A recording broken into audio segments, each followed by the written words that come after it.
Becky, Linda, and all of you out there who are listening in today. As you know, each day we have something different. And today I would like to open us up with prayer. So if you could just relax and close your eyes. We breathe in an atmosphere of God's perfect peace. Breathing out, we release tensions and distractions, becoming aware of peace, perfect peace, within our next breath. God is our source of complete peace. All that has been before this moment is now harmonized in the light of divine love, where we are centered in peace. Amen. Amen. So I would like to share with you, all our listening audience today, a book by Pema Chodron. It's called Welcoming the Unwelcome. I don't know if any of you have read this book, but this particular chapter, oh my gosh, it's like it was written in the past month. It's so appropriate for where we are right now. So I'm really, really happy to share this. It's called Our Wisdom Changes the World, right? So it says, we can't have an enlightened society or a sane and peaceful world if the individuals within it are stuck in a small, fixed mind.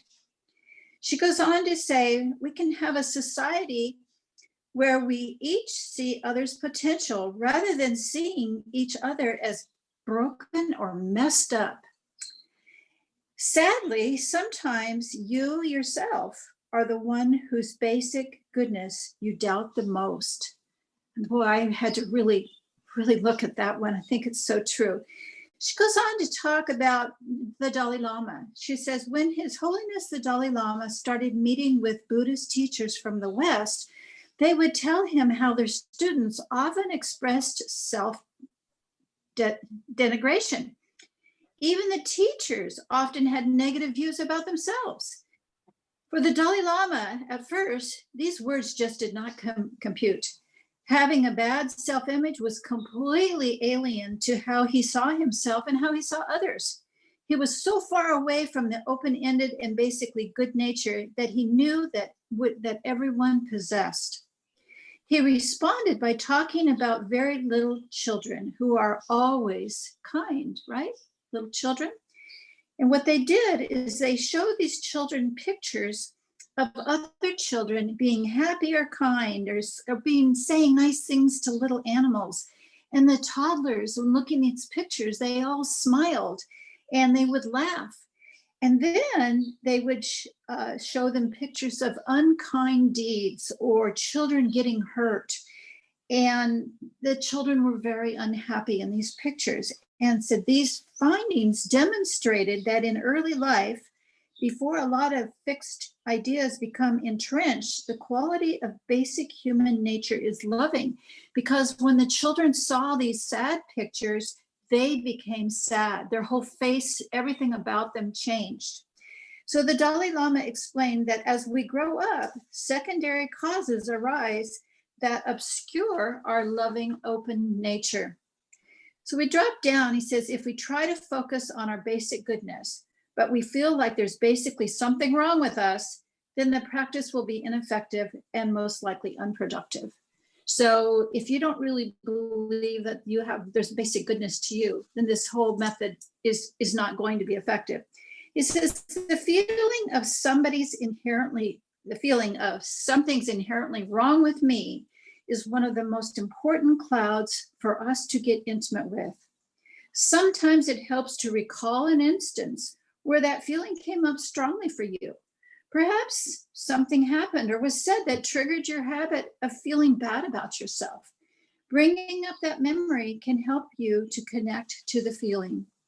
So, what would it mean for me personally to accept the feelings with kindness? What would it mean for me just to let it be instead of focusing on the feelings of being hurt?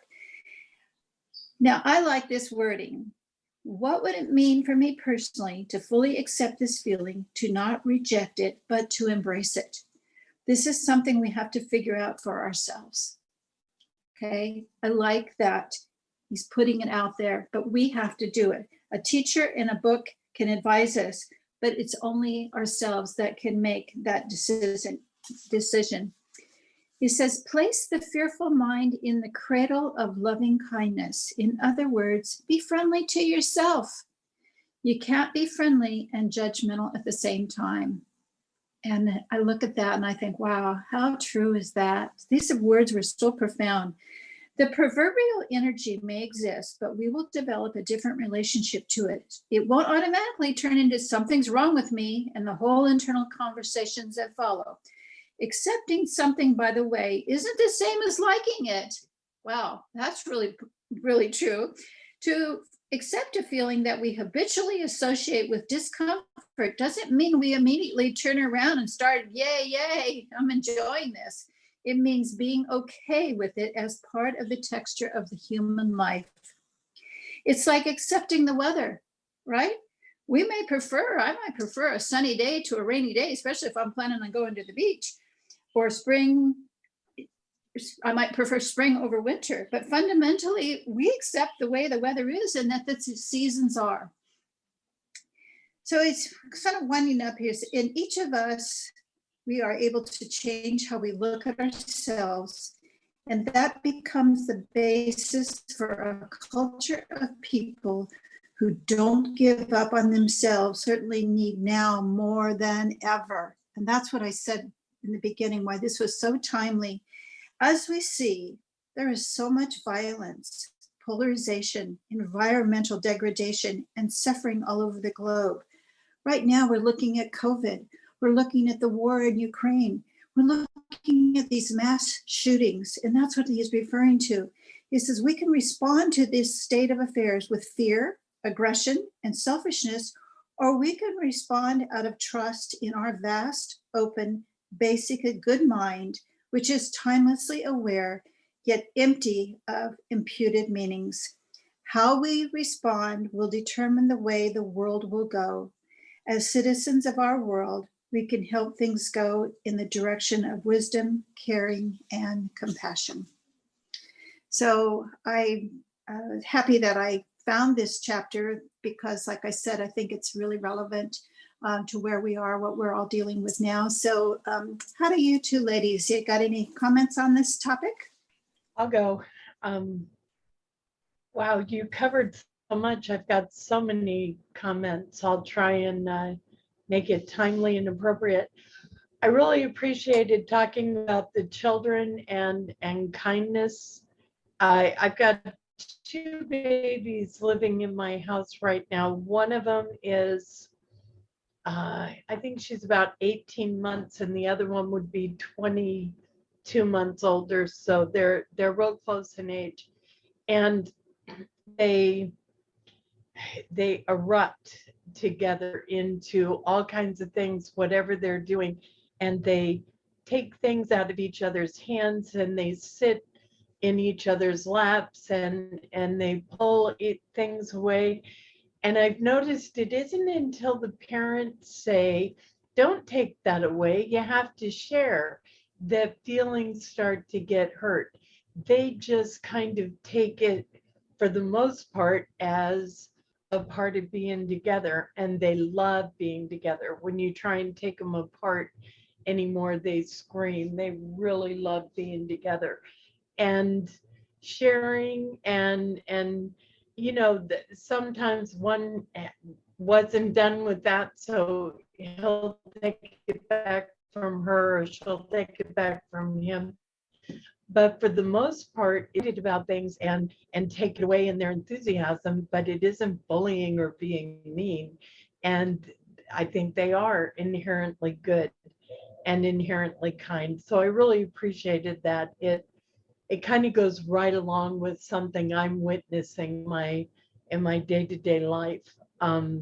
They really are kind and loving, and it never occurs to them, apparently, that they aren't perfect and wonderful and loved, and it's fun to watch.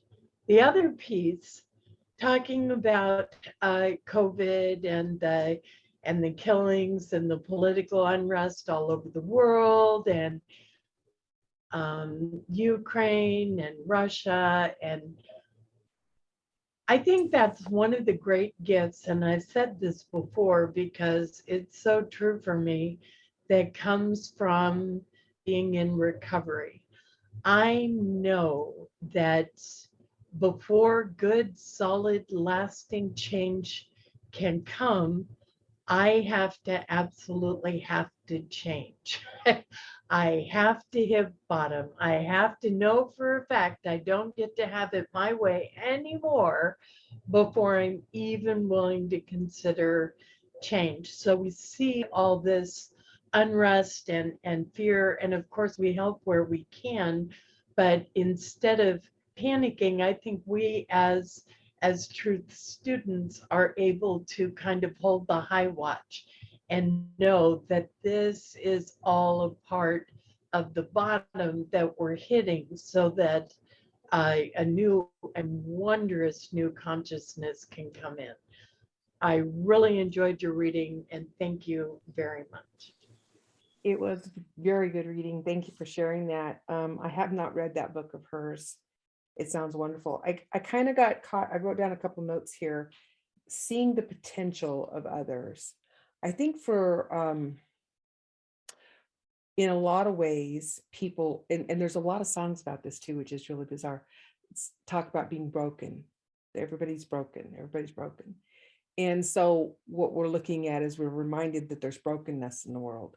And I think what this wonderful woman was trying to say was, what if we looked for the potential instead of the cracks, the strengths, the what is there that makes us all common denominators of each other, because that's what we are. We're all a lot more alike than we are different.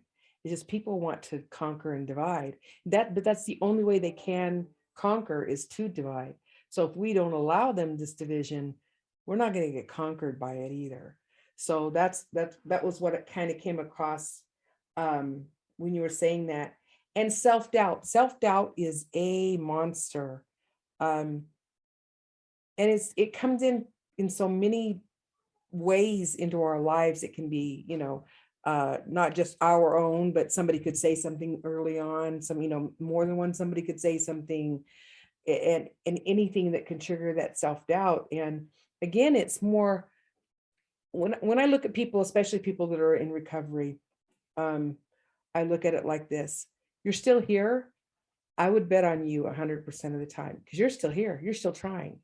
You're still winning. It might be a smaller battle or a bigger battle or whatever, but 100% of the time you've showed up, you've been here. So doubting yourself isn't helping at all, because I see a winner. I see someone that continues to get back up. And that's what winning's about, is continuing to get back up, right? So that's kind of what I got from it. And then when Linda was sharing, talking about hers, it is really hard to watch people hit bottom. It is really difficult to watch people in pain. And my sponsor told me a long time ago, they have their journey. I have to give them their journey.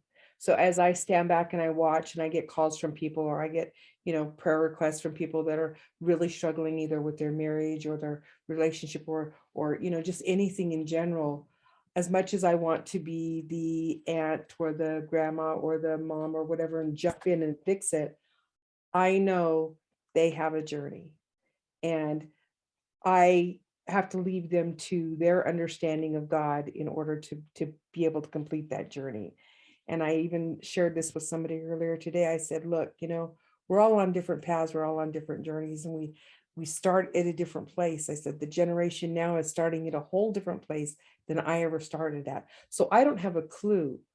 I do know this, that no matter where I was on my path, even if I didn't believe it, my God was there with me. So if you can find something that's bigger than yourself, whether you call it God, Buddha, spirit, divine, whatever you call it, if you can find that source and say, I'm holding on to you, you can make it through. And they were like, oh, I didn't think of it that way. It's just like, because that bottom's got, it hurts. And this world is kind of teetering on all that pain that we're seeing right now. And I just keep saying there's something good going to come from this. God is in this journey, and that's why we do the prayer for the people in the other countries, and the prayer for the world. And that's why I just keep getting up every morning and doing the best that I can, because I don't know, besides praying about a lot of it and doing my own work, what else I can do for it. So it was really good. That'd be interesting to read the rest of that. Does anybody else have anything else they want to share? Okay, then I'll pray us out. Father, Mother, God, by whatever you call God, we are so grateful you are here with us. We are so blessed to be on this journey, to be able to hold each other in your light and know that you are at work in the world. You're at work in the world with the people that are listening, and for those that don't even know that we're praying for them around the clock.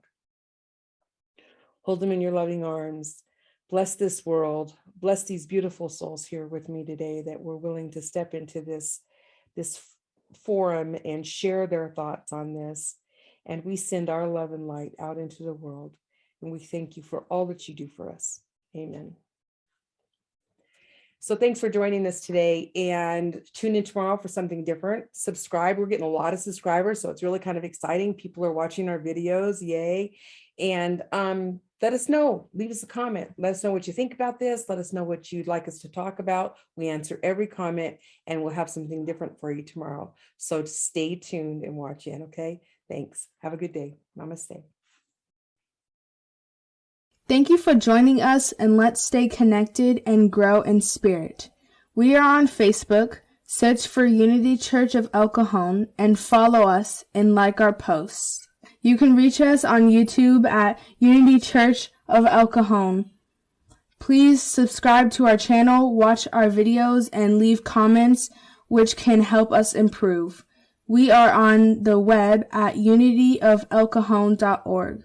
Email or call our church office to receive our weekly newsletters, which list all of our activities and opportunities to learn and grow together.